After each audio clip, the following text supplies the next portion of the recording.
Ôi dồi, tao mình sâu giật quá. Tao nó nọ. Tao cổ tử nó nọ, tao mình sâu trên nào vẫn nó này. Sao kìa. Nó cực kia đi rồi. Nó là chua, nó chỉ.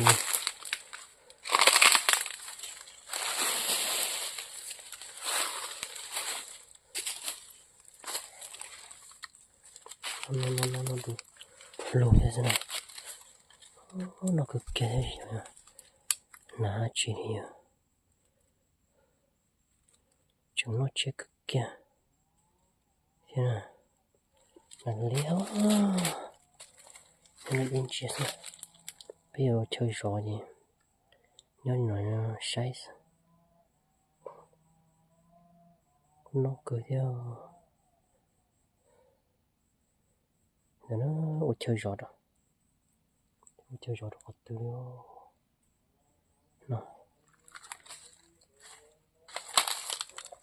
Chơi rõ bị to nó sẽ.